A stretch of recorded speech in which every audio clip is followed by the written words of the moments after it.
Hi everyone, this is Jack Hurley once again for an edition of Word from the Superintendent, and we are in the month of April going into May, and we are certainly anticipating and hoping for some spring weather to arrive. As we are filming this, we're still in the 30-40 degree range, but they say better days are coming. So as we approach the spring, a couple of reminders related to spring and related to weather. As you know, we used our allocated snow days this year, and we used one day more than we had in our calendar. So we made the adjustment and to the calendar. Everyone was notified via Connect 5, so you should have gotten the message. But just to review, May 25th, which is the Friday before Memorial Day, was a day that we would have used as a no-school day if we did not use our snow days. Since we did, that will be a day of school, but it will be a one-session day. So consult with your individual school calendars to see what time your school is released on a one-session day. That's a day similar to what we do before the Thanksgiving recess and the holiday recess at Christmas and Hanukkah time. So it's the same type of schedule that we follow there. May 29th, the Tuesday after Memorial Day, was going to be a professional development day for teachers, and students would have had that day off. But once again, because we used all of our days plus one, that day will be a day of school for students, a full day of school for students and teachers. Hopefully, as we move into April and May, there's no need for any more weather or other related days. But if there were to be, we'd have to adjust the calendar once again. Spring recess, depending on when you view this, is April 16th to the 20th. So schools are closed that week for students and faculty and staff.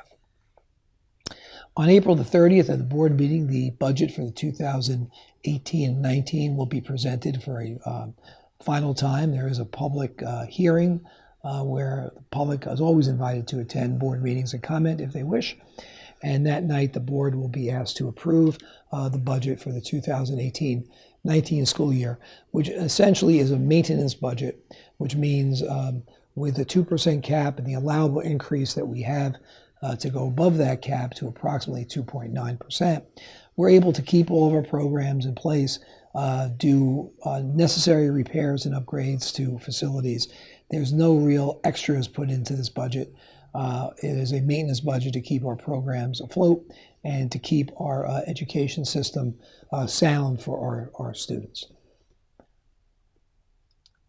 The facilities plan that we've been talking about is still in the process of review.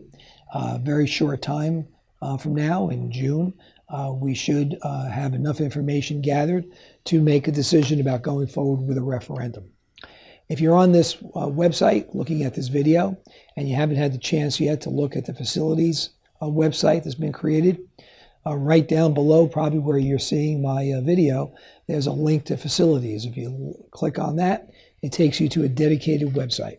And that website has information about the research and the planning that went into the facilities plan. It has information about what the plans that are being considered entail. It has information about the tax impact and the budget impact to the community of the plan.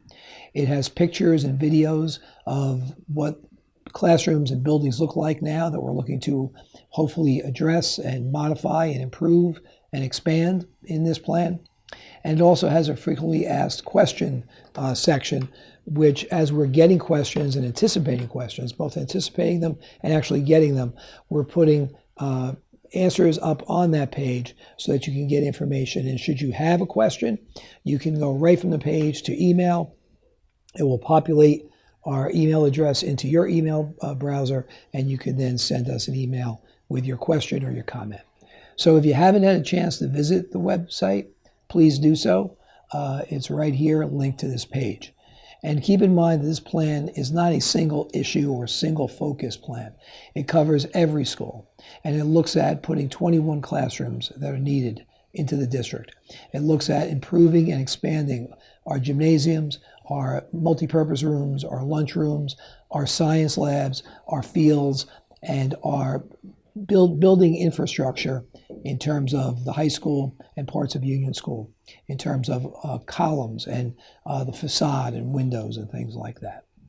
Every aspect of this plan is affecting the seats that children will have, the classrooms they'll be in, the programs they'll be able to have as we go forward in the next 5, 10, 15 years.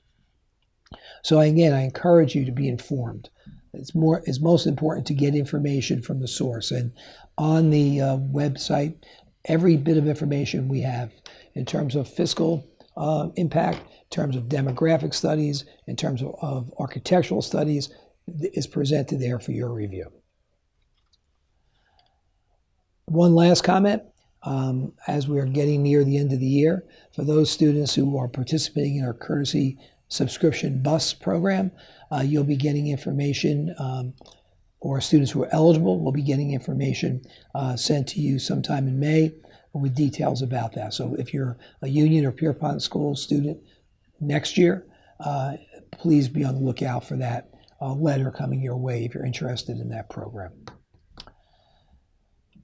A lot's happening here in the district. It's been a year and a half now, almost 2 years of study and research and trying to project where the district's going to be in the future.